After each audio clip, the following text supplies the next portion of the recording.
You come in here? You gotta be quiet. You gotta be quiet, puppy, because I just hit the live button, but there's such a lag when I go hit the other things. This is kind of adorable. Oh, I'm coming in with an entrance, am I? Right? Yeah, I was kind of just, I wasn't like setting you up, for failure, but I just thought it would be kind of like, ooh, look at him, grab the dog. This is the authentic podcast. That's not a podcast yet. While I finish my shake from this morning, I have a dog in my lap too, and then I got a posty. Here we go. I have to pretend to chew on this chew toy so the dog will be interested in it. Oh, really? Kind of adorable. Do you want it?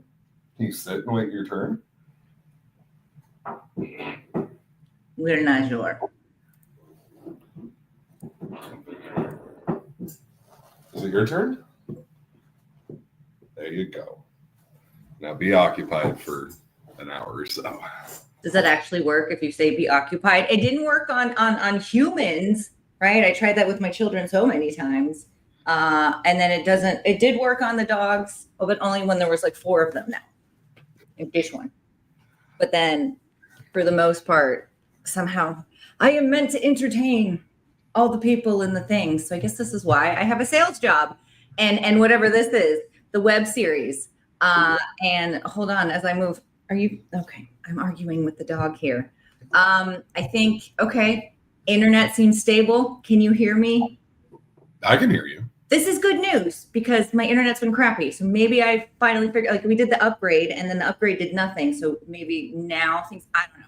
I'm not going to mess with the juju, but maybe it's because I'm doing this very special day.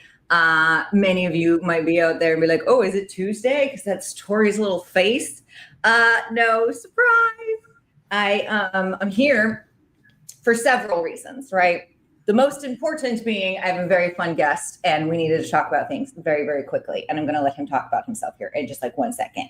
And 2, I'm traveling tomorrow. So some of you I may see in Salt Lake City for Eldorado regional training. I don't know. I'm going to condom charmer all over those people. But when that happens, I'm in a hotel and sometimes the Wi-Fi sucks or all the time the Wi-Fi sucks. So this way it's recording now, like in the StreamYard, so I can have it set up to play again on Tuesday in case anyone's like, well, I count on this. This is when I know I need to clock out or whatever it is. I don't know what I don't know. I just have a big imagination. So it'll still stream, but it'll be what Cam calls the telethon, right? But this way, if you do still want to connect or like comment or anything, either Cam or myself will still stay connected enough to make sure that if you wanted to comment or participate or had any questions, we will take care of that for you. What else? One more disclaimer. This is a wannabe web stream podcast thing about the business side of the adult retail industry. That includes sexual health and wellness. And sometimes we talk about items, or a lot of the times we talk about items that are meant for 18 and over. If you don't want to talk about this kind of stuff or hear about it, please kindly scroll. All right, McQueen, who's left? Where do we find them? All right. So hello, if you're still here. Surprise.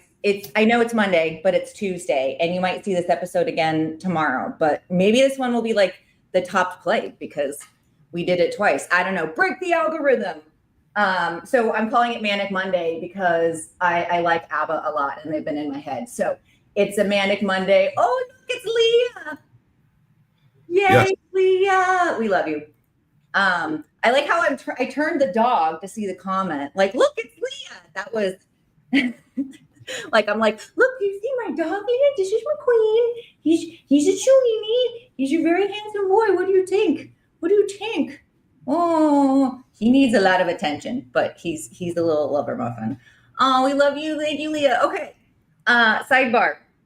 It's Monday on a Tuesday, Salt Lake City. Maybe you're going to get bonus episodes, blah, blah, blah. Welcome to Tuesdays with Tori. Okay. Everybody with us? Great. Cam, do you want to tell us, maybe kick us off with our condom joke of the day because I amuse myself with bad humor, and then tell everybody why you're here. And we had to do things, toot sweet. We couldn't even wait till next week. Like, let's make it happen. The joke I was provided said, why don't condoms ever panic? Because they know how to roll with it. That was probably a good theme of a joke for it is funny because I really couldn't roll anything. My fine motor skills, I'm not great with the little tiny crafts. Like I'm forbidden in my family to do any of the painting, right? Like my mother-in-law redid her kitchen, but was starting in the pantry, and the kids had to go help and they could do extra money to paint. I was not invited. It's just, it's not my strength. They're like, there, Tori, you could plan something. It's fine. So that kind of rocks. That the joke is I don't think I could roll like a cartwheel, roll. I think it would break something anyways. So they always told me as a kid I'd never get anywhere smoking weed, but it actually turns out to be my ability to roll is what got me that first attention, and keeping smoking weed has gotten me a career somehow in the sex toy industry. But let's talk about how you've always managed, right? Like we were kind of, I didn't want to say diddly, but like hanging it before we got this on. I was like, oh yeah, we'll talk about how you just rock. And a lot of us met you at Champs. I know that's how we got connected. But then on top of that, it's you've had the ability to, and it hasn't been an easy 5 years, but the ability to kind of see gaps from both sides of different industries, and you've made that happen. So I will applause. You're hustling, man. You're making it happen. And hi, Alejandra. The industry. Introduce yourself and do all the things. It's yay. What's happening, man? It is my assertion that the industry does need a little bit of a change up, a little bit of a freshness. I don't know if that's by selling smoke products or clothing or whatnot, but I definitely have seemed to have the presence in the industry to stir the pot in a positive way and just try to inspire people to think a little bit differently. Not saying half of what I say or everything is right, but I definitely know that I provoke thought and help to get to that point. So, which is why I love bugging you, and had to have you come back on the show. I was going to say I'll find some clips later to bother you with it, but things have been busy. I was like, wow, it's like version 2.0. Look at how far we've come just in, I don't know, what, 2 years? Well, it's version 3.0. Not a lot of people know that I started in retail 10 years ago. It's Fred Gates' birthday today from Pleasures Entertainment. Happy birthday. Happy birthday.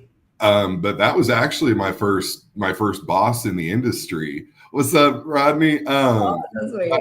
That's yeah, I got a fun story about Rodney here in a second. Oh my God. Okay. We'll pin it for later. Look, I'll star it so I'll remember. Okay. But I started working at Pleasures Entertainment just right after my 21st birthday. And it was a really important experience for me because I had just gotten popped selling weed. So I'm going into adulthood with a new felony. Nobody would hire me. I was definitely still addicted to drugs at that point in time. And the industry kind of saved my life in a way before I ever showed up with you B2B guys 10 years ago. I was cleaning arcades. If you know me, you know I'm not really into porn. And that's why I work well in this industry, because I just do not care to bother the film stars. So I got really into the toys. There was a purple thruster that Evolved sold, and I know the toy you're talking about too. I think but yeah. Pleasures paid out a hourly plus commission structure, so I would make $9 an hour. But if I really pushed, I could jump into like $20-$25 an hour, and this is 2014, 2015 when that was something. So it really got a lot of my sales chops going, but that's where I got into the industry. And it's funny because before that, I was a rather successful young stand-up comedian on the local scene. I was paying my rent doing that. I started getting sponsored by dispensaries and head shops and stuff like that.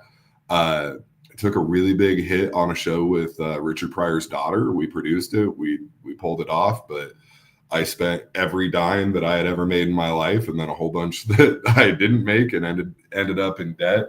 Had to pay that off somewhere, and landed myself with a felony for trafficking weed. So by the time I got to the adult industry, I had already done a lot in the cannabis industry and the entertainment industry, but I was absolutely desperate. So I got on with Pleasures, and after I left Pleasures, I worked on event marketing, experiential marketing, a lot of contract work that really didn't care to background check. Found myself to be a rising star in that industry, and eventually the two things came together when I started working at Champs. The smoke industry opinions and a lot of the things they say about the sex industry still have a lot of education to be done there. So over the last year, I have been looking at other ventures, but I've wanted to stay on with something within the entertainment scene, something where I can work with all of the manufacturers, all of the retailers. I didn't want to sign on specifically to one brand, and Kermit over at Lifelong kind of gave me the ability to do that, where, you know, I'm selling point of sale, so I'm still a neutral party. And this ToyChats opportunity came along thanks to my friends over at Our Erotic Journey, and it really. We had them on. Oh, maybe it was a couple months ago now. Just kidding. Our friend Scott. Go on. I love those guys, but they're the ones that hooked up the opportunity, and I sat down with ToyChats, who I thought that they had been around for a few years, and I was pleasantly surprised to find out that they only started their company earlier this year, so it's a brand new startup. Yeah, I was gonna say, I do want to. I still want to hear all these fun stories, and you got to tell me about Rodney's stuff. But I know I wrote down, like, for anyone new, what exactly is ToyChats and how does it work? But it's so new that I'm not even. I mean, granted, I'm more in the condoms and lube space most of the time, but I don't know about ToyChats, so this is going to be informative for everybody. And also, hello, Emily. Well, and that's the goal with ToyChats, is to be informative. This is a B2C facing platform. It's my goal, our goal, to be the ultimate review hub for sex toys, and obviously bringing me on will expand into a little bit more 21 and up stuff, mainly revolving around like hard products, like physical products, less than consumables. But we want to be the review hub. There is not, to my knowledge, other than I believe it's the National Alliance of Sex Toy Testers, which Carly Seif is part of. There hasn't really been an organization get together to provide this platform for the consumer. I've been doing a lot of surfing around Reddit. I've been doing a lot of surfing just around the consumer area, period. And I really think ToyChats is going to end up being that center point to where if you have a question about a sex toy, if you're trying to figure out what to buy, if you're trying to figure out what's best for you, we are where that consumer is going to visit to get that education. On the other side, with the manufacturers, we want to provide honest reviews, but we also want you to be in control of your narrative. We want it to be a platform where the consumer understands the toy that you're trying to make. You can paint a picture that's beautiful, that has meaning to you. Somebody else can see it and see completely different meaning in it. With us, we want to get your vision across just a little bit, just the way you want it, I guess. I really am enjoying working through the startup, because right now we're all surveys, we're all feedback, we're all, how can we be the best resource to the industry and more so to the consumer. So there's a lot of stuff to build on, but I'm really excited to start building. I know my brain's already like, wait, don't ask too many questions because we'll have to build on that. But I'm like, okay, well, what's the 5-year plan? I'm interested in the roadmap. How are you supporting the fact that you're getting surveys? How are you getting participation in surveys? Because anytime I ask anybody for information, you get this whole, like, I'm either going to give you false information and see if you can actually tell the difference, or I've been burnt before and I keep everything close to my chest, right? Like, we don't need to elaborate, but I can imagine your brain going like ping, ping, ping, because there's unfortunate red tape when it comes to the adult industry, as I'm sure you found out. Well, and that's why I like having our own platform. One of the things that I pitched initially getting through the door was a plan to cross-promote on social media. I do think at the end of the day, we will be known as a social media company just as much as we are our own platform and website. Oh, great. You teach me. Well, we house the content within ToyChats. And having the right people and having the right knowledge to take that toy review and give the reviewer a video clip that can also be collaborated with the that can also be collaborated with the manufacturer, that gets the point of the advertisement and the point of the toy across without crossing those lines set by Meta. Or TikTok's a little bit harder, but mainly Meta, mainly Facebook and Instagram is what we care about. So that's not in play yet, but we have a lot of things on the horizon where those are the goals that we are working towards. Because that is the need in the industry among manufacturers, is nobody can seem to figure out Instagram because the internet hates us. It's frustrating. I don't want to be dark and emo about it, but No. you look at. I'm not sure that it's hate, but it's don't want responsibility for somebody else hating what we do, right? Like, I don't want to deal with that. I don't want someone. No, none of that. Which is just lazy, in my opinion. Not that anybody asked, but my name is on the show, so. But I understand it just an explanation does not mean I agree, but that's typically what it is. They don't want to take responsibility for what might happen in this the dark category of adult and sexual wellness, ha ha ha. Oh goodness. Well, and it's not a dark category, nor has it been for really 20 years. I think a lot of times when people think about the adult industry, they think about porn, they think about arcades.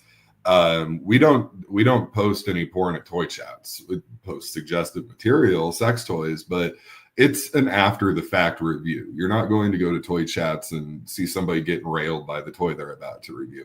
You will go to Toy Chats and see somebody wearing nipple clamps as part of the review. I mean, the line isn't that thick. If it's actual product review, fair, right? But yeah, where is the line? And I guess that's where you guys are finding it. And it's hard. It sounds like you need a person for this, not an AI, which I'm always thinking about too. It's supposed to be like, the way that it's growing, it's going to outsmart us in 2 years anyways, is the last thing that I heard. So, this seems like a AI proof job. Some human's going to have to figure out that boundary between this is educational and this is, what's that other website? The fetish one, right? This is FetLife, where it's like people advertise on there, but I'm like, how successful is it on FetLife versus if you could figure out Instagram, right?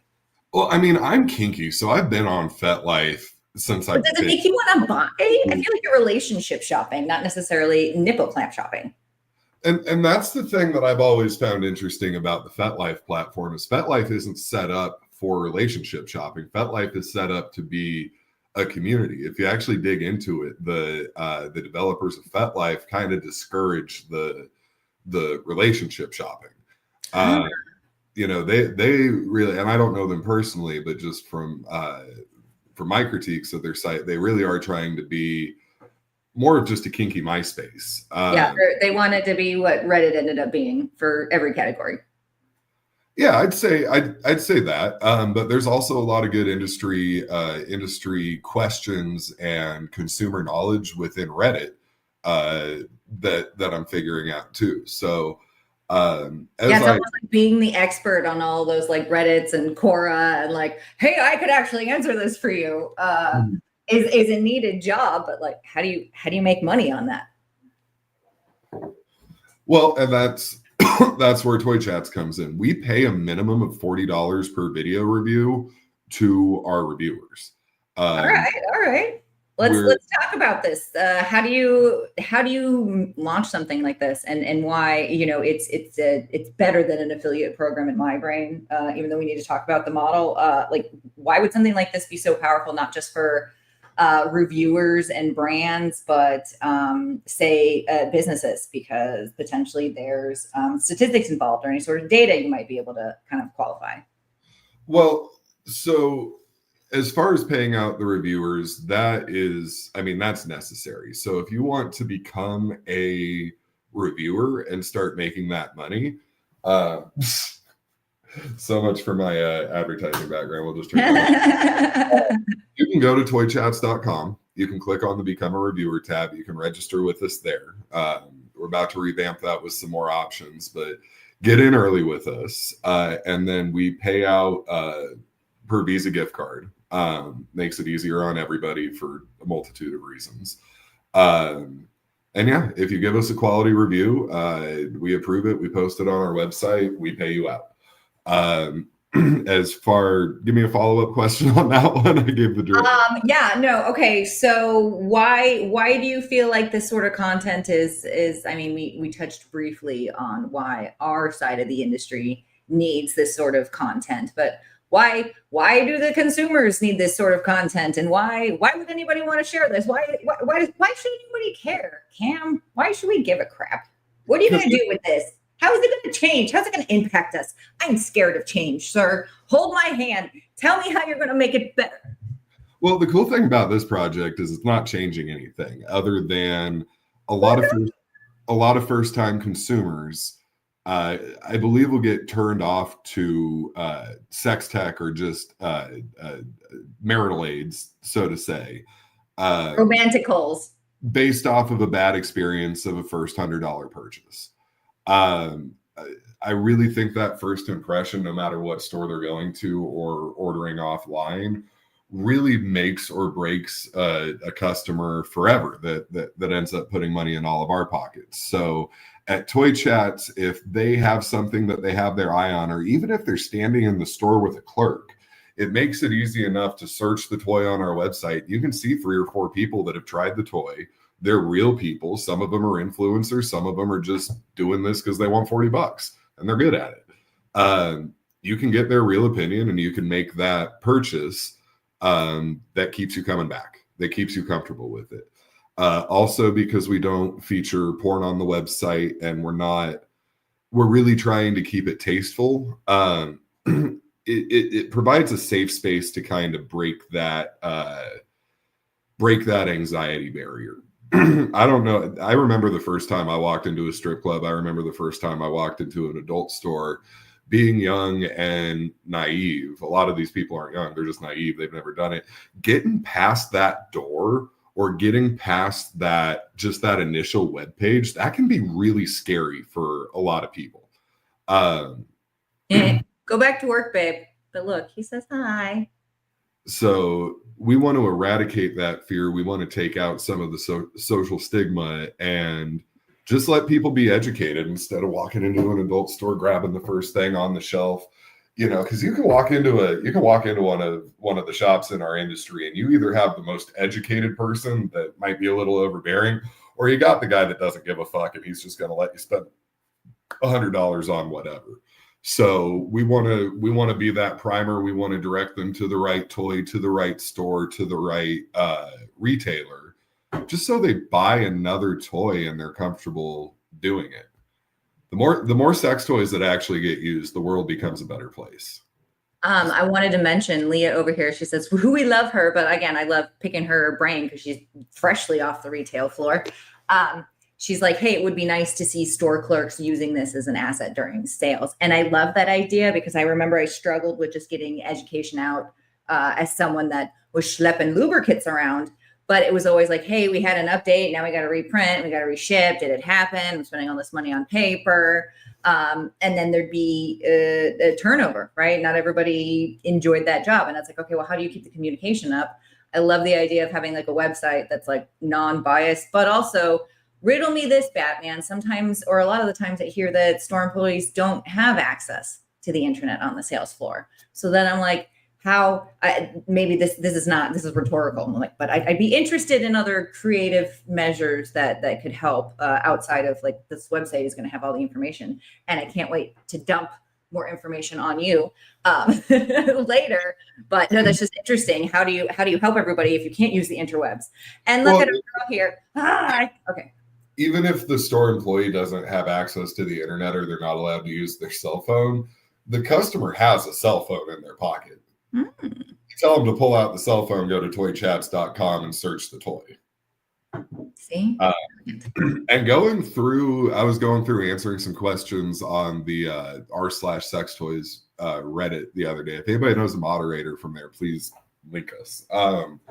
But I was going through that page the other day, answering some questions. And I mean, I work here and I was very pleasantly surprised with most everything that there was somebody asking about this toy. I had a review or 2 or 3 that I could throw them the link to. And I was like, hey, did that help? Like, let me know. And all of them were just like, hell yeah, man. Thank you. Like, that rocks. So we're really positioned at Toy Chats to be a community resource. And because we do have solid investment behind us, we're not going after the manufacturers and trying to juice them for every dime they have.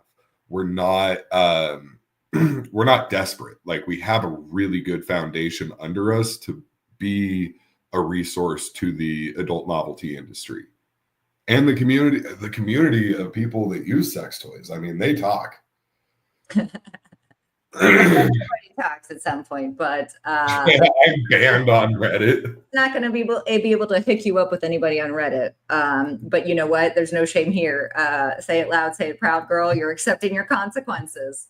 Do I sound like a mom there for a minute? Don't do it if you can't accept the consequences. Oh, look, Ron's here too. Hi, love.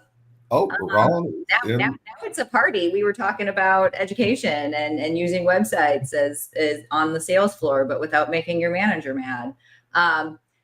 Or pissing off the manufacturers, which was going to lead me into my next question I wanted to ask you. What happens if a bad review comes in? It's honest. If a bad review comes in, a bad review comes in. As much as we send toys out and basically the reviewer gets to pick out of our arsenal. So that is the house advantage to the manufacturer, is the reviewer is ordering a toy that they want and that they have high hopes for.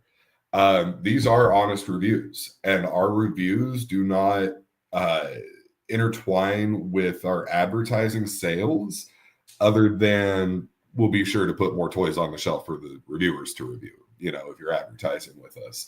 But if your toy sucks, they're going to tell you. We try not to go after toys that suck. But as much as you can send your toy in and have it reviewed and have us try to set you up for success, if a content creator goes to the store and just buys your toy and writes a review on it, we still give them the $40. You just didn't provide the toy. But this is an honest review site, and there will be some bad reviews that come through, and it might lead to some awkward conversations with me and my manufacturer friends, but that's also what's going to put the value in those good reviews, which is most of our stuff, because we're going after stuff that's cool and we want to tell the world about. So yeah. No, I'm glad you brought that up, where it's like, I know I've got friends that are working on starting businesses, and it's like, hey, how do I tell my investors or my manufacturers, right? The people that are paying for me in advertisement, that like nobody likes it and you're ruining my brand. That's a whole other, like, having hard conversations, but they do happen. Also, Drea kicks ass because she had this other cute, I think you can see it on Super Chat later. Because she's banned on Reddit. It's their loss. She is a freaking delight. But thank you for mentioning that her coworkers, they do all the education and they have access to the internet. But because she's a delight, her Wi-Fi password is a bag of dicks. And I just needed to say that out loud because it's amazing. And I hope this makes it into my reels in my head that I will make someday. I love it. Ron, Ryan says his two favorite people. I didn't realize there. That's why I was like, go back to work, babe. Maybe he is. I told you he's selling boats now. So fun. Well, and that's Leah, where you say it also helps with improving development. That is a really nice mutual opportunity between Toy Chats and the industry, because as much feedback as our reviewers will provide to the company that they can read directly, we want, like I said, we want the feedback from the manufacturers, from the industry, from not only our potential advertisers, but just people that make a living on sex toys in general, because we want to draw the blueprint of what the consumer is thinking about our industry entirely. If you can't stand the heat, don't get in the kitchen kind of deal. Like, by the way, if you don't want actual critical, if you don't actually want a critique that makes sense, then don't be here. Yep. Ooh, Blanca's on Reddit. Yes, Blanca's one. She said she made it on Reddit. This is good news. We're on Reddit. I am as close, if not closer, with Blanca than I am with you. I love that woman, and she's honestly somebody that, you know, when she makes a step in the industry, you should really watch what she's doing and probably follow suit a little bit, because that's a smart woman right there. Oh, Blanca, I didn't even pay him to say that. Even though I try to tell her all the time, you know, sometimes it's nice to hear from other people. I hope you heard it. It was recorded, so I can send the clip to you. When it see, love you too. We love you, Blanca. Yay. Same with Leah. She sent me a really nice message and I had to screenshot it because sometimes I get in my head, right? If I don't let the demons out, the cage gets too small and I'm like, why am I doing this? Nobody cares. I gotta get back to work, right? You know, all the things, that voice. And, you know, so I'm like, I'm screenshotting this. Like I may frame it at some point where she said just like a really nice thing. So it's like those little things. Sometimes you need it. I mean, this year sucks for everybody. The world is absolutely spinning off of its axis right now. So if we can make it through 2025, I think we'll all be in pretty good shape on the other side. I'll tell you, not everyone's going to make it. I wish maybe people are out there will get tagged later. I've heard this is worse than, if not equal to, when there was a big shift between DVDs, right? It took up a lot of shelf space and retail stores, and then the shift of toys coming in and how everybody had to adapt to that. I wasn't around.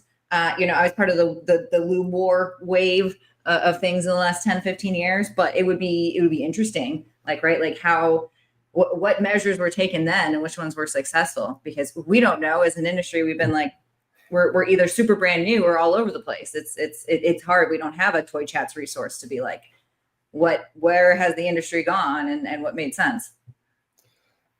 For all of us, it's really just going to be about listening to the consumer. And, you know, I've always had like my A&ME altitude tight knit group that I know you guys, Blanca, you know, most of the P3 people through, but there's also a lot of people that have just gone out on their own and have found success on direct to consumer stuff on their own brands. And I do think that just listening to the consumer and adapting to what we're hearing is going to be exceptionally important for everybody's success and well-being.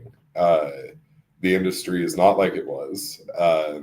Everybody is trying to find new options. So I'm hoping the platform of ToyChats, also, you know, kind of bringing in all of the other social media that is out there that is talking about sex toys, really just gets the message back to us in the industry in a clear and concise manner, where nobody's having to translate all of the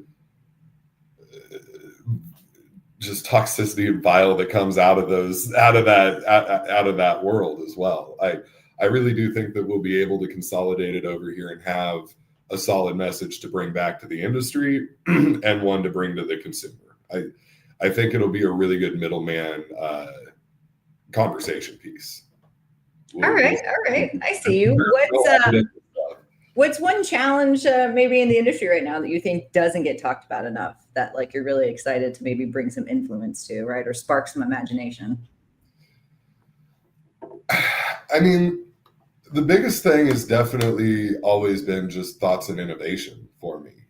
Being willing to adapt to and embrace change, which this industry did very well on the last project I was working with all of you guys. The smoke side, not so much. With this project is figuring out what change needs to be there. So it really is the same struggle that I thought was the struggle when I was just a retail clerk 10 years ago. Is a lot of adult stores you walk into and they look like carbon copies of the next one without the same ownership. Making the stores, making our presence unique and special, like I see a lot of stores doing. Those are the stores that I see being successful right now, especially the ones hosting like in-person events and things of that nature. Getting the consumer involved with it is it'll grow naturally on its own from there. But I think a stagnant energy is and always has been the number one thing the adult industry faces. I like it. Back to your, like, you get adapt or die, which I get it. I don't like change as much as the next person because I fear what I don't know. And oftentimes we're also trying to pack animals over here, which I love because animals that are all backed in the corner, desperate. Yeah, tell me it's bad for you too. Well, but the strength of that side is camaraderie, and that's where I think we all fall into doing the same thing. Yeah. Now and again, and I think that's why I've had so much success in the industry, being kind of a disruptor. Because hey, let's try this. I think there's some ROI on it. I think we can make it happen. Sometimes it works, sometimes it doesn't, but just continually keeping it fresh, I think will be the key for at least the brick and mortar success. Blanca says she's way down with in-store events, and I agree. That's a whole other podcast, web series, whatever, about events. Love it. And then our girl, she needs to go post on her FetLife and her OnlyFans because she can't go on Reddit. I needed to update you with that because I enjoy that she's still telling me the story. Love stories. Okay. Last question, and then other people can ask questions, and then I'm going to do the rapid fire questions. Can I say something on that though? Because I really do encourage stores when like those Halloween events come along, or somebody wants to sell you a table for $150 and they're going to have 1,000 people through the door that they want. I said, go do that event. Support your community. Your community will support you back. Be a good representative of the dildo sphere, and it will come back. Like those community events. I mean, out here, there's one that they're doing at the Virgin. They're supposed to have like 5,000 people through it. They're charging $300 a table. If I had the retail store I wanted right now, I would do it. That's one thing I'm going to be on my colleagues at ToyChats about, is getting out there and being at AVN and being at Exotica and being at all those consumer-facing events and bringing some of our, advertising partners with us and showing them cool stuff. Like everybody knows I'm obsessed with that like a kitten squirrel. It is an adorable squirrel. We love the squirrel. We just did an excellent review on that. I would love to partner up with those guys and see their stuff on our tables. And just getting out there and engaging is what's going to bring the consumer to ToyChats to read the stuff, to bring the consumer into your store to read the stuff. I mean, it's really hard to get a personal connection in the sex toy world, and we can go out there and capture that consumer and capture their data and capture that sale a lot easier than we make it seem. I look forward to where all this is going as someone who wishes, I love data, but also I love figuring out why the data says more. And one thing when we've talked about this before, you were saying like, hey, you got to get out there and you need to talk to people and you need to network. That's one thing I struggle when I'm doing any sort of like executive overviews where you need to speak data, right? Because that's, unfortunately, the business world, or fortunately, whatever it is, the business world, the fastest way to communicate, right? The fastest language is math. So you got to show the numbers so people understand what you're actually saying. But you also need to make sure that you don't pinhole yourself in the wrong numbers, because there are very strong things like events and networking, or what I like to call like the girlfriend experience, where it's just that word of mouth. Someone says, oh my God, I love this like hair care product, or I love this condom, right here. I have a free one. Somebody just trying it. Like how many people, I should keep track, but there's a lot of people that are coming back to me and like, hey, I really did like that graphene condom, right? The one flex one, like I actually used it. And I kind of was like blowing it off, and then I was like using it and I was like, wow.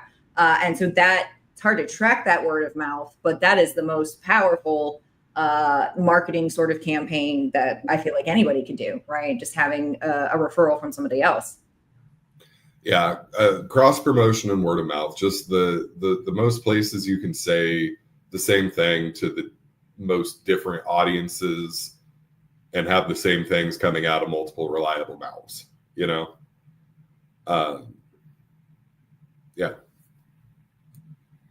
So I was looking at Andrea says, look into your local distributor. She saves money shipping the local smoke distributors. Okay, so you save money there. Interesting. Shopping around in different channels.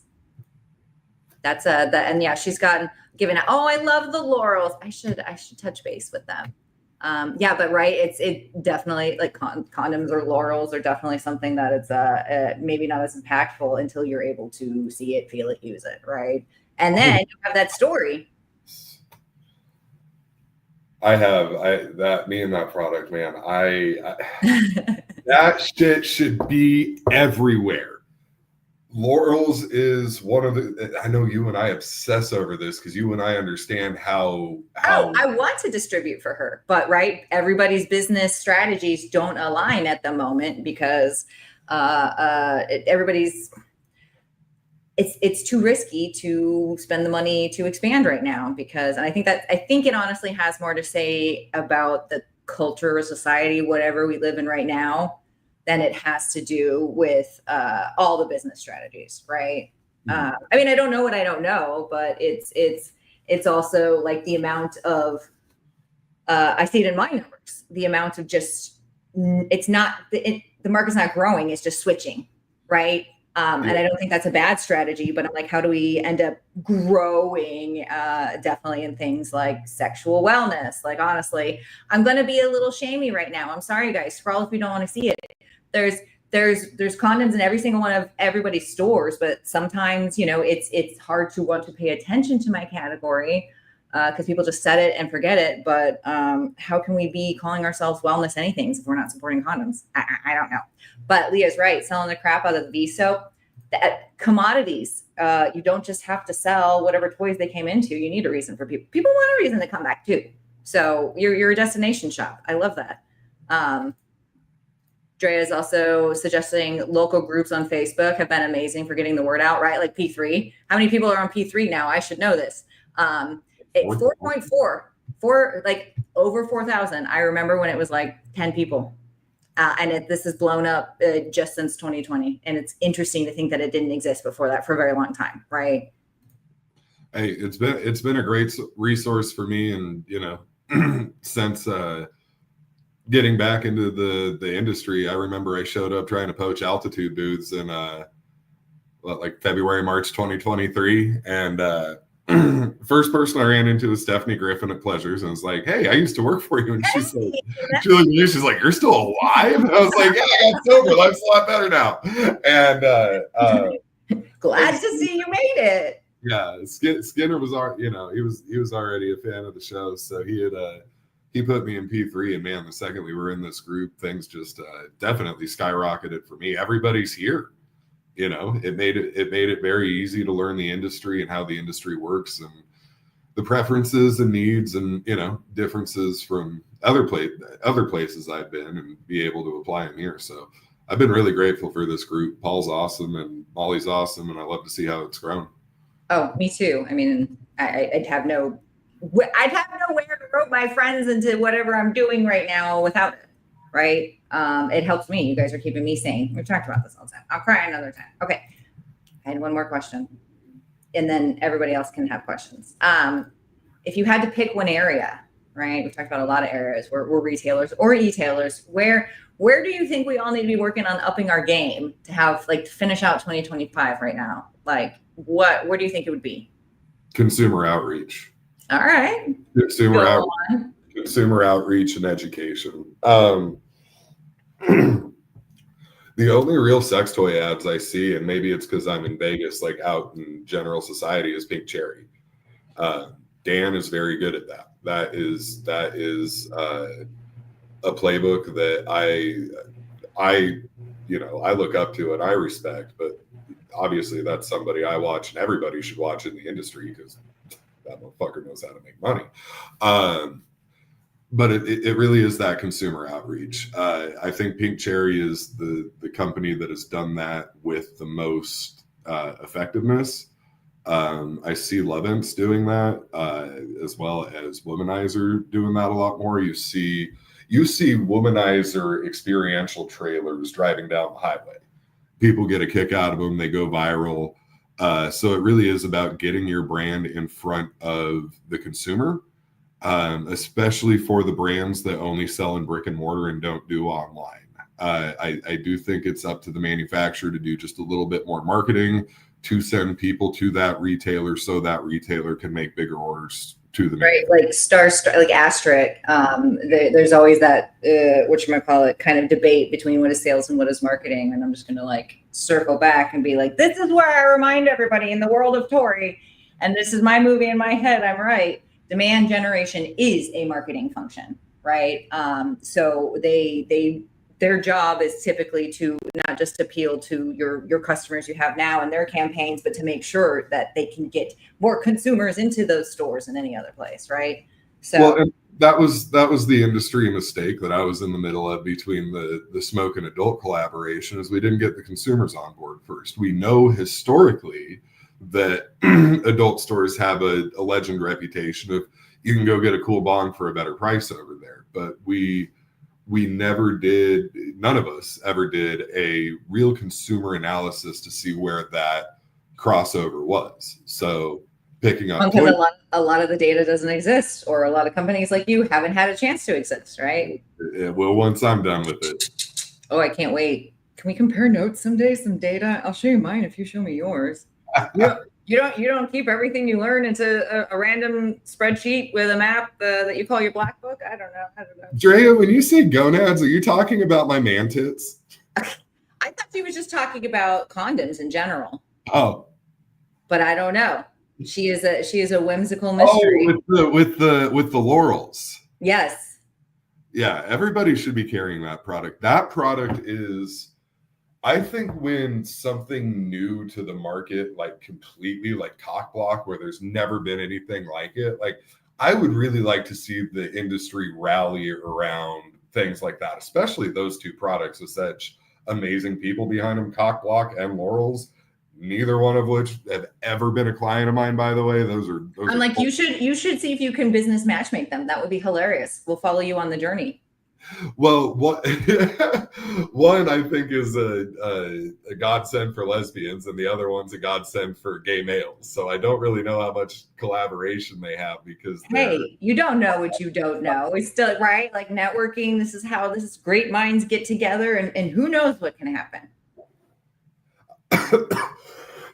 Both of those companies, you can rest assured, I've tried to push them into every distribution channel that I know. I really believe in those. Don't worry. We will be distributing her at some point. She just, things have changed in strategies, and not everybody needs a distributor because they want to stay close to the consumers, right? There's that threshold of where does it go, right? I don't know how to make that choice, but I respect it, right? Okay. I really like Crave in that aspect. I think they do a really good job of balancing the B2B and consumer relationships at the same time. And it's not easy to do. They're different messages. Mm-hmm. Yeah. Important messages, but different, right? Like your business accounts need to know if it's going to make money, what the competition looks like, how much retail foot space it's going to be, what the trends are, blah, blah, blah. But just as importantly, they need to know why the consumer needs to care about it, right? So, why, what are the sales points? What are the differences? Yeah, no, and I'm glad that we're talking about this too, because I've taken notes to do. Are you adding to your to-do list? Well, laurels and cock block are both, like I said, two products that I really believe in, that I have the platform now to publish a couple blogs on them and do some media on them at no cost to them. Dude, I have I could turn every single one of these episodes into a blog. I think some of them I have. I just know where to put it because I need a website. This is not the Tori whining show, but I was gonna say, if we're writing down dreams for your websites and your blogs, where's my this is my handy dandy tool for selling all the time. I lecture with this one. It's the Friedman Group stuff. I was like, oh my God, I'd love to just like put in like the best sales, like the formula there into like an adult thing and be like, here is my mastermind selling brain. Because I feel like you get a lot of product knowledge training out there, which is important. You need to know, why do I care about this brand over this brand? What makes it special? But I don't know that there's a lot of like, how to sell it and deal with those hard conversations with people and make sure that you're asking the correct questions to figure out if you're selling the correct experience, right? The thing I've learned is to shut the fuck up and just do it.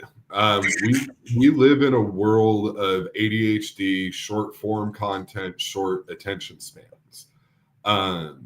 So wherever that consumer marketing is, you got to be able to get that point across in like a minute, and then hope that you can touch that same consumer again 6 or 7 other times with a different minute that gets your brand memorized and gets your brand stuck in their head. That's what I'm really excited about as we start boosting up our social media over here and we start collaborating with brands and influencers at the same time.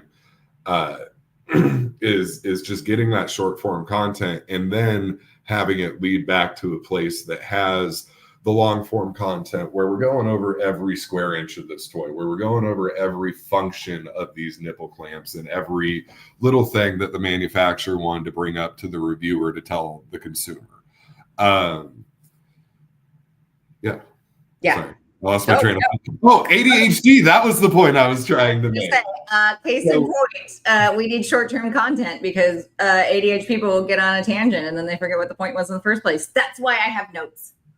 Well, and that's always been a thing of mine, is trying to get just all the information over to them at once, when really you only need to get a couple key sticking points to make them want to learn more. And then otherwise it's overwhelming, or it's like, I can't understand any of this. Fuck it, right? I'm not going to do it. Correct.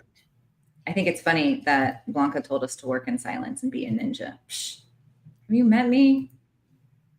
I think our industry missed the point of social media. We can sell it with a 30-second clip. Yeah.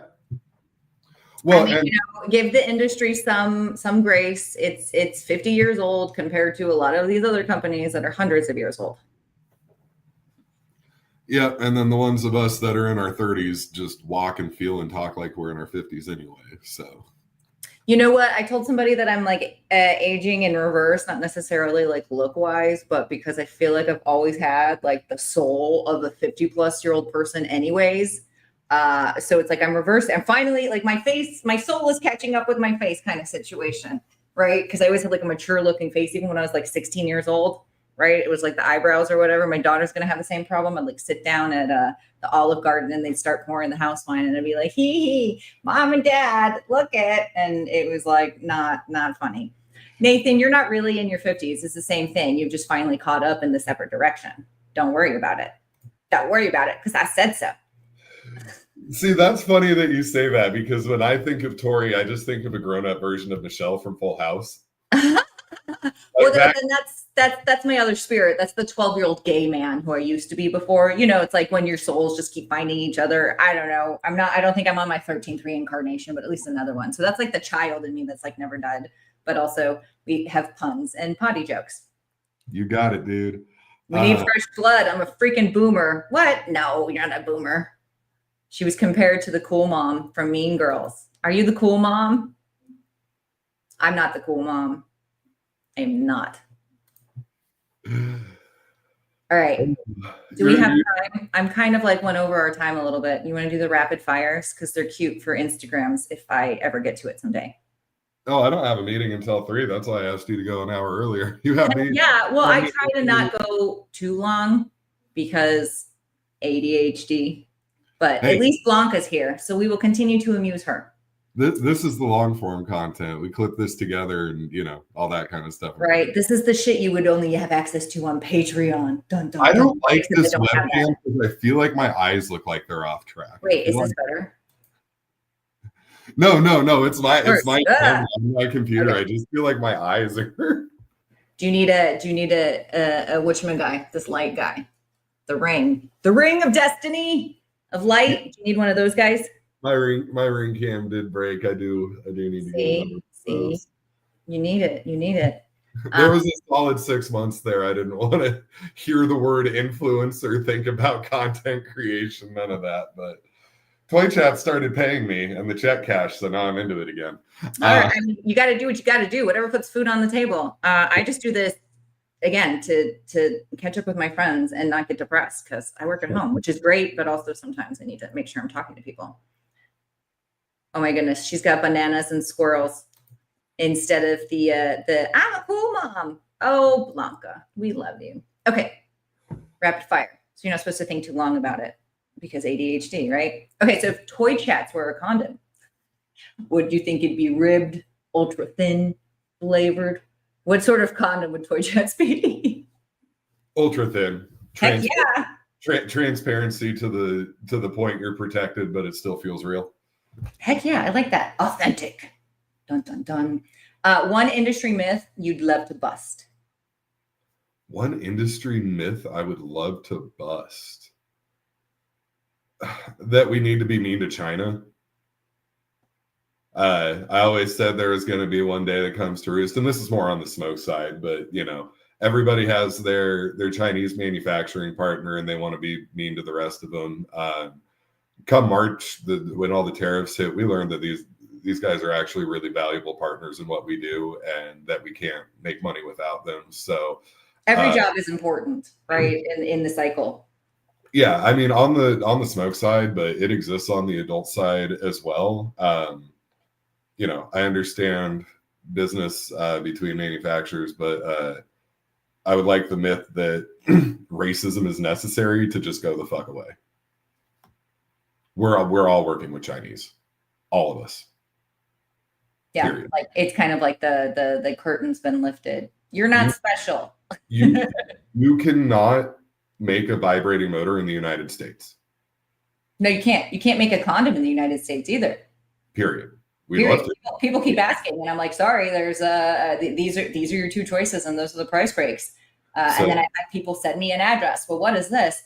Oh, good sir, that is not public asset. That is owned by Church and Dwight, and they make whatever they want. Okay, like that's it. They bought the factory. There's nowhere to go.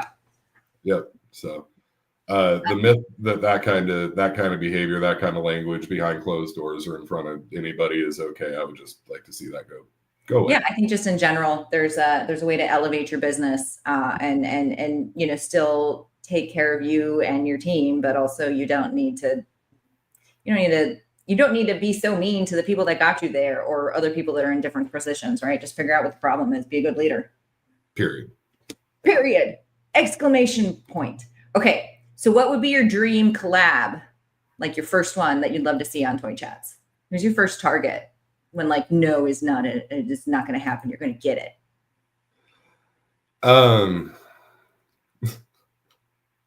I have one that's going to get me in fucking trouble. Okay, well, I don't want you to get in trouble. We all know I'm about to do some dumb shit with a person. Good news. No one watches my show anyways, unless you're like, you know, driving or bored right now. So I don't know, you'll get too much trouble. Or you'll get in so much trouble. This is how we go viral. Ta-da! There we go. My dream collab with ToyChats would probably be bringing on an advertiser like Lion's Den or Romantics that is a national chain. Before we have targeted advertising, I want to be able to direct people into brick and mortar. Right now, we can't until we grow a little bit more and have some more development. We don't have targeted advertising like Facebook does, where you can pick the city and the state that it's going out to.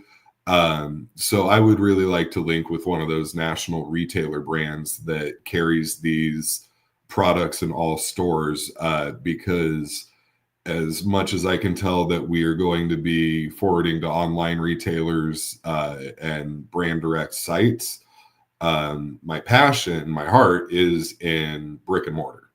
And that is going to be the hardest group out of the industry to figure out how to cater to with ToyChats. So that would be that. Great answer. On the other side with the local retailers, the collabs that I kind of want to force into being a thing is figuring out a way that our reviewers can do their reviews from your store and just send you back a little bit of traffic. Like we're not trying to charge for that, but it would be really cool if in the review video, in the intro, there was your storefront, and this is the owner, and I'm doing it in his store. And if you happen to be in Sturgis, South Dakota, come see David Eliason at Dick and James. Or if you're camping out in Centralia, Washington, turns out the guy with the campground also owns the sex store. Go visit him, type thing. So kind of like when you go to, it's a bad example because I don't know if they still do it, but back in the day, you would go to like astroglide.com, and consumers can't buy direct from astroglide.com. But they'd be like, hey, we'll send, like, do you want to go to CVS or Walmart or wherever? And then like Google Maps pops up near their area. It'd be cool to be able to do that, in less of a robotic way, but more in a like, okay, where are you? I'll help you find a local retailer, right? Yeah, and I mean the store locators, those can get manufacturers in trouble too, because I know what I look like they're favoriting anything. It was like, well, if they're carrying that brand, I bet they carry mine too. So I know the store locators do. Which is why we don't have a lot of this joint information that we need as an industry that you're talking about, right? Like at the end of the day, I get why people make those decisions, and they're not wrong. But also now we can't. Nobody shares any information, and it's very hard to even pinpoint where every store is because you can't just buy a Nielsen report. Everybody's tax code is completely different, right? You could have one that's an entertainment place when another is a retail place. Yeah. 100%. That was my soapbox on that. Okay. Well, it's important to us to get feedback so that like we know what we're doing. We are. No, I think it's brilliant. I just want to make sure you succeed. So let me know how I can help. I'm invested as well. I want to know what's actually trending or not. The way to help us succeed, advertise with us. I mean, I'm going to be calling you to figure out which condom I should pinpoint. But I know that you've got a company that you work with that puts a little bit more into advertising into the stuff than others that's trying to get on. I want to get on with them. The cool thing about being a venture capital company is if you buy advertising with us, I'm going to be able to throw a lot more resources behind you in these early days than we would otherwise for that money, because we really want to set up that relationship to thrive and, create an inbound system. So no, and fair, I might not have a huge budget, like, right. Some of us don't have all the resources, but that doesn't mean we still can't be resourceful together, right? Like there's ways to make things still happen regardless of whatever. That was just me reaching out to everybody being like, remember, don't get discouraged because you're like, well, now I have no resources. How am I supposed to do that? Don't let the voice win. There's things you can do. And the only thing we sell right now at this point in time are advertising banners. We the reviews are honest, so those have to be free. So send us all the toys you can. We'll put them in our arsenal. And then blogs too. We're putting out a lot of blog posts, which are good for SEO, which are good for social media collaboration. If you've got a cool story about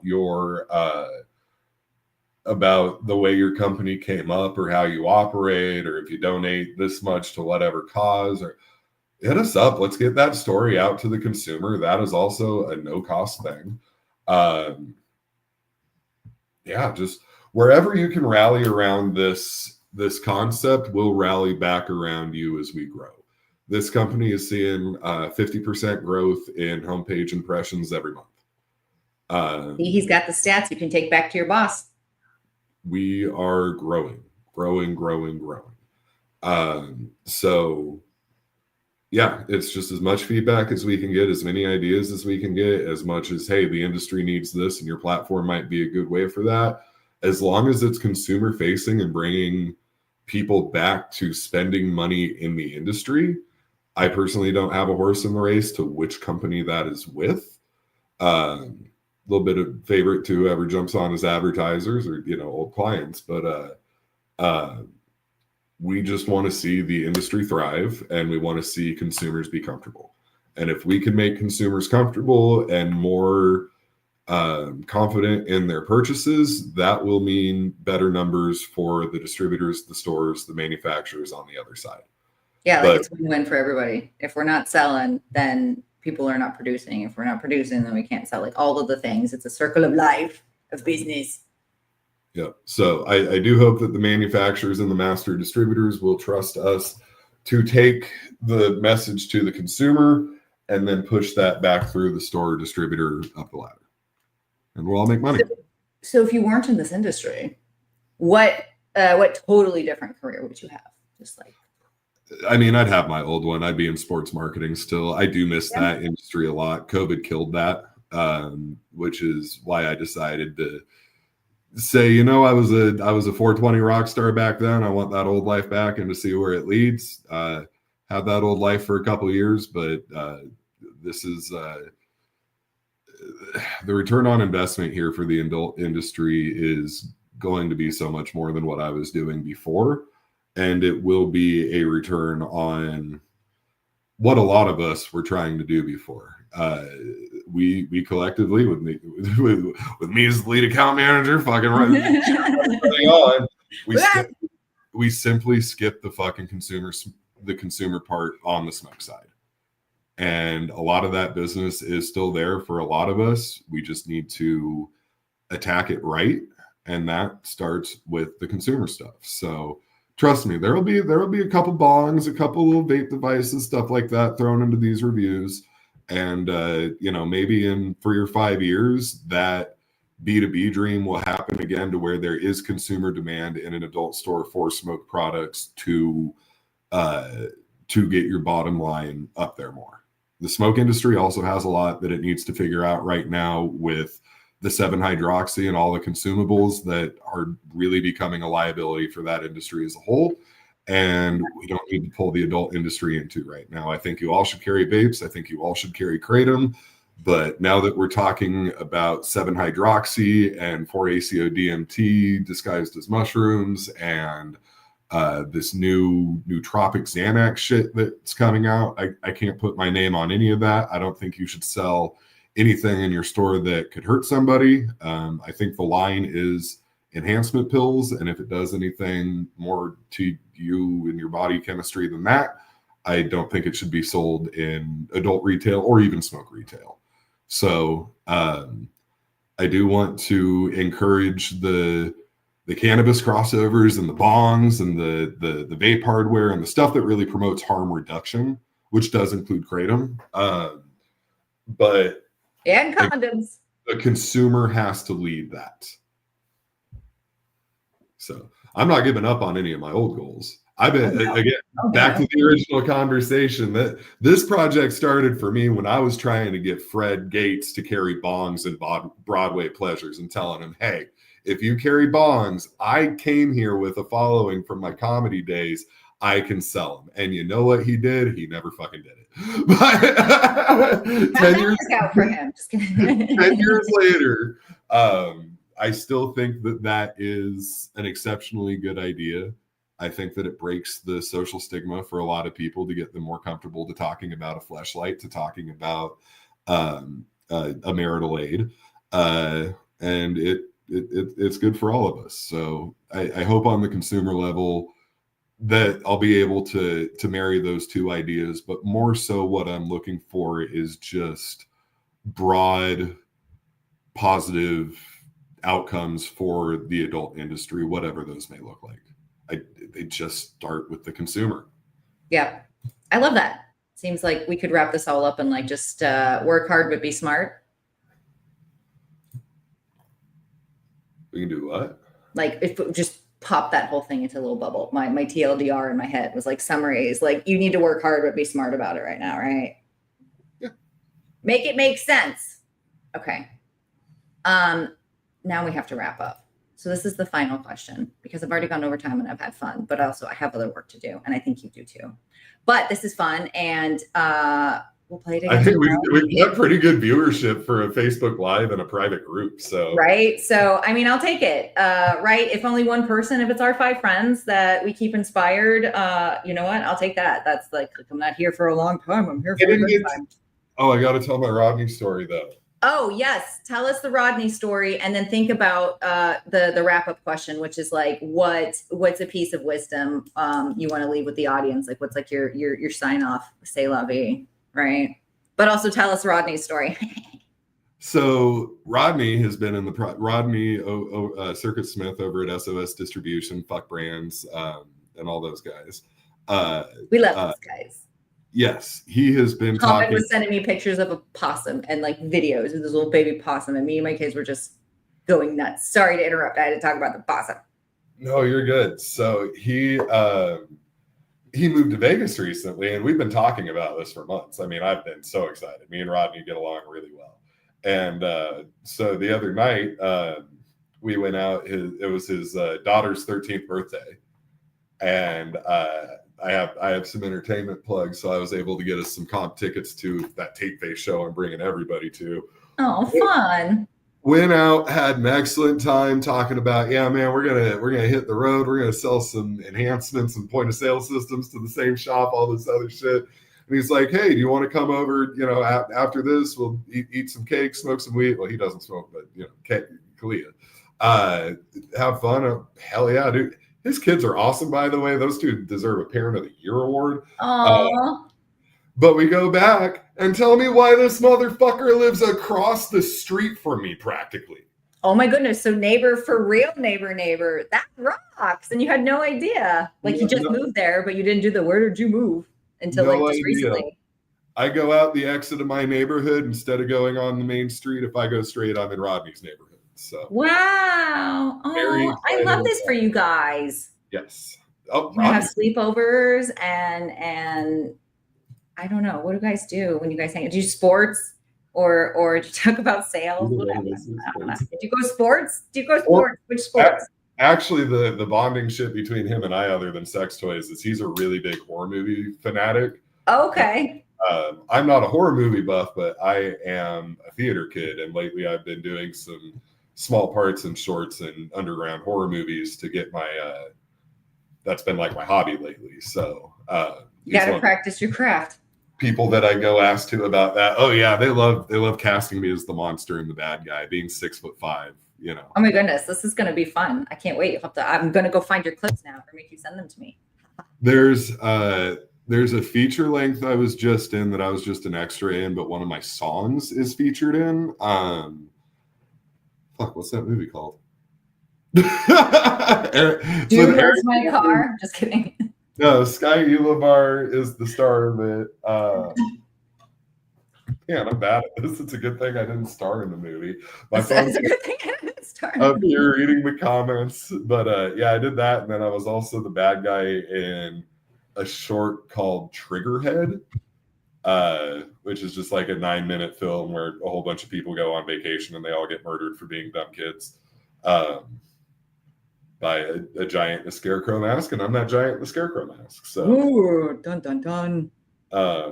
Yeah, but that is my Rodney story. Infernal is the name of the movie, starring Sky Ulibar and I can't remember anything right now. I got so much going on between Lifelong and between Toy Chats. My bandwidth is short, so.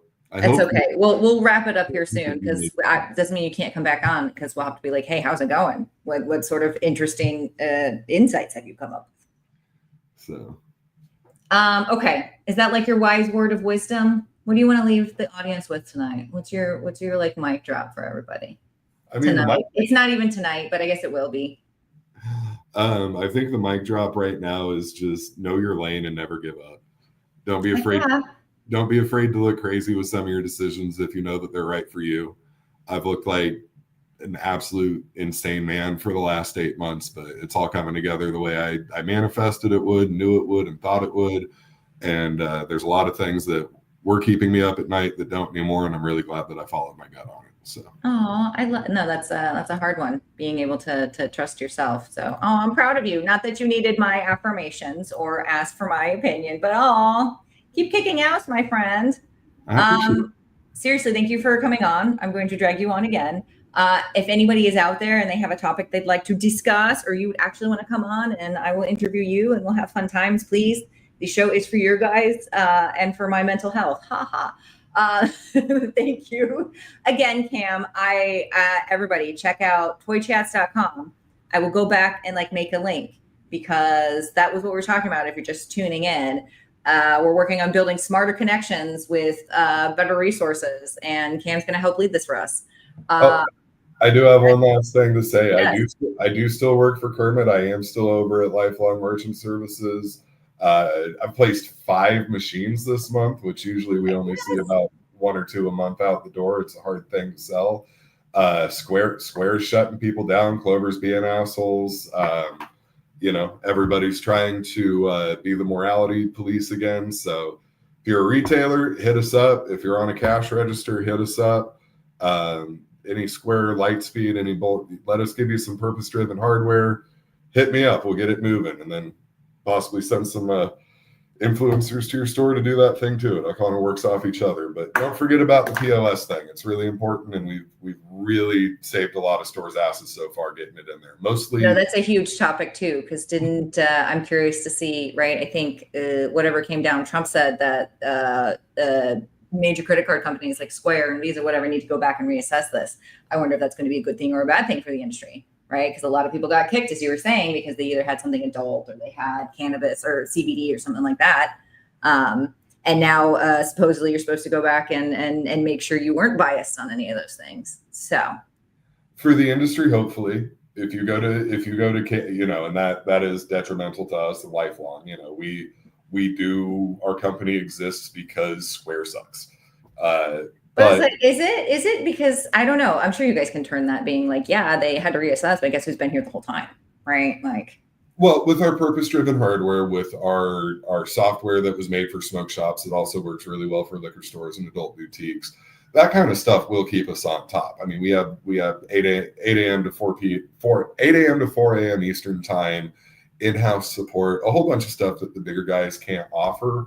But from a point of view that wants to see retail stores stay open and thriving, which isn't always will be my thing, it is a good thing. If you go to Canada, we don't do Canadian business at Lifelong because Canada doesn't have this problem. And the most important part of your store is that point of sale, being able to take money in. All those products are useless to you if you don't have a method of selling them. So I do hope that's the case.